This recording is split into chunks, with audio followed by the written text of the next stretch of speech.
Perhaps right now you are asking yourself, I walk every day. I pay attention to my heart health. So why do my legs still get tired? Why has climbing stairs become harder? Why does my back hurt when I get up in the mornings? It is completely natural to ask these questions because walking really is a wonderful habit. It is good for your heart, it helps your blood circulate, it clears your mind, and lifts your mood. All of this is true, but today I want to share with you a truth that very few doctors openly say. Walking alone is not enough. Yes, walking by itself cannot prevent the most important losses happening in your body. What is that loss? It is the slow melting away of your muscle mass. That is, your muscles gradually wasting away. And this wasting accelerates a little more with every passing year. Let me explain this with an example. Imagine you have a beautiful flower. You water it every day. Its leaves are green, it looks lovely. But one day you notice the roots have rotted because you always watered the leaves and never paid attention to the roots. Walking is exactly like this. You water the heart, but the roots of the muscles, that is, the deep muscle fibers and bone density, continue to weaken gradually. In the medical world, this condition has been given a name, sarcopenia, that is, muscle wasting. It is known that from the 50s onward, between 1 and 2% of muscle mass is lost every year. This number may seem small, but if you think decade by decade, you can see that by the time you reach 65, you will have lost a significant portion of your body's strength. And that is when everything starts to get harder. Even getting up from a chair becomes exhausting. Climbing stairs becomes breathtaking. You feel the need to hold on when entering the bathroom. And most frightening of all, the danger of falling becomes a real risk. I have seen this in my own patients many times. A 73-year-old gentleman walked for 1 hour every day. He would walk even when it rained, even when storms came. His heart was perfectly healthy. His blood pressure was normal. But one day at home, his foot caught on the carpet and he fell to the ground. He had to call for help because he could not get up on his own. That day was a very important lesson for both him and us doctors. The heart can be healthy, the lungs can be clear, but if the muscles do not respond, all of this means very little. That is why today I am going to tell you about 5 simple movements. You can do these movements at home. No equipment is needed. You do not need expensive gym equipment, a sports hall, or any special gear. Just a little space, a chair, and a wall are enough. These movements reawaken your muscles, strengthen your balance, reduce back pain, and give you back your confidence in your body. Let us begin. First movement, calf activation, the pump of life. Perhaps you have never thought about it, but your calf muscles, that is, the muscles in the lower part of your leg, work like a second pump for your heart. Every time they contract, they push the blood that has pooled in your feet upward toward the heart. They resist gravity and ensure that blood circulates properly through your veins. But with age, this pump weakens, sitting for long periods, remaining inactive, and natural muscle loss lead to blood pooling in the legs. What is the result? Swelling in the legs, a feeling of heaviness, cramps, numbness while sleeping at night, and over time, vascular problems. So how do we do this movement? Stand close to a chair or near a wall. Make sure you have something to hold on to. While standing, slowly raise your heels off the ground and rise up onto the tips of your toes. Stay in this position for 2 seconds. Then slowly and in a controlled manner, lower your heels back to the ground. Then do the opposite. While your heels remain on the ground, raise your toes upward. Repeat this movement 15 to 20 times.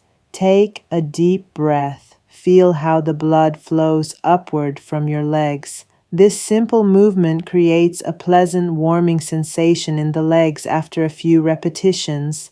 This is a sign that your capillaries, that is, your finest blood vessels, have been activated. A patient of mine, 70 years old, who complained every night about heavy and tired legs, tried this. She did it 3 times a day, even while watching television. Before 2 weeks had passed, she told me with a smile, "Doctor, my legs have come back to life.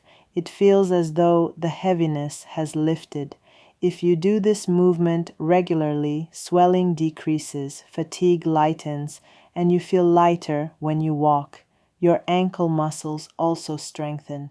This plays a major role in protecting you against falls. If you have vascular disease or leg swelling, consult your doctor before starting. Second movement, wall push-up, the rejuvenating position. When you hear the word push-up, you do not have to immediately lie on the floor and start.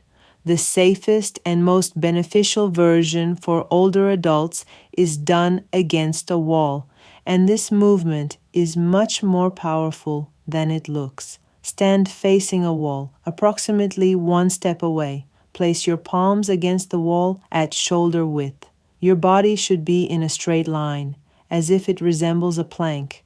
Now slowly bend your elbows and bring your chest toward the wall. Then straighten your elbows and push yourself back. Breathe in as you go down. Breathe out as you push.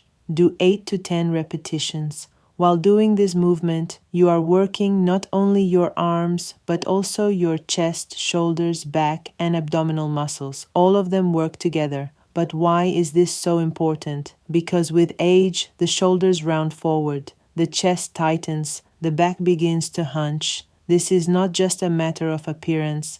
Hunching makes breathing harder, it disrupts balance, it leads to neck and back pain, and most importantly, it increases the risk of falling. The wall push-up prevents all of this. With every push, your shoulders open, your chest expands, and your body relearns what it means to stand upright. A patient of mine, 66 years old, who suffered from chronic neck pain and constant fatigue, began doing 10 repetitions of wall push-ups every morning. At the end of the 3rd week, she said, "I am breathing better now. I walk more upright. My shoulders feel as though they have widened." This was not a coincidence. An open body posture calms the nervous system, reduces stress, and supports recovery. If you have a shoulder condition, high blood pressure, or dizziness, consult your doctor first. Third movement, supported squat, the secret of your independence. When you hear this movement, you might say, "I cannot do squats. That is for young people." But know this. Every time you get up from a chair during the day, you are already doing a squat. The difference is that your muscles find this movement a little harder with each passing day. And overcoming this difficulty means preserving your independence. For the supported squat, stand in front of a sturdy chair or hold on to a secure support. Open your legs to shoulder width. Keep your back straight, extend your arms in front of you, take a deep breath and slowly bend your knees, lowering yourself down as if you were about to sit until your hips lightly touch the chair. Then breathe out and push yourself back up. If it feels difficult at first, you can place your hand on your thigh to help yourself. What matters is doing it slowly and in a controlled way, never stopping your breathing. This movement strengthens the muscles at the front of the thigh, the hips, the back of the leg, and the core muscles. These are the muscles that keep you standing, allow you to walk, and help you when climbing stairs. But beyond this movement also improves the coordination between your brain and your muscles. It stimulates the receptors related to balance and speeds up your body's response time. A patient of mine, 75 years old, sadly told me, "I can no longer get up from an armchair without help." We started with 8 repetitions 3 days a week. 2 months later, not only was she able to get up on her own, but her face was also shining with self-confidence. I feel strong again, she said. Start with 8 to 10 repetitions a day. There is no rush. Increase gradually as you grow stronger. If you have a knee replacement or arthritis, consult your doctor or physiotherapist before doing this exercise. Fourth movement, standing knee raises, walking without moving. This movement is a very special exercise because it offers you all the benefits of walking but without the risk of falling. If you have arthritis, are overweight, or have balance problems, this exercise is made for you. How is it done? Stand upright. Keep your back straight. Open your legs to hip width. Slowly raise one knee up to hip level or as high as you can without feeling pain. At the same time, gently swing the opposite arm as if you were walking in place. Then switch to the other leg. Find a comfortable and steady rhythm. To feel more secure, you can hold the back of a chair or lean against a wall.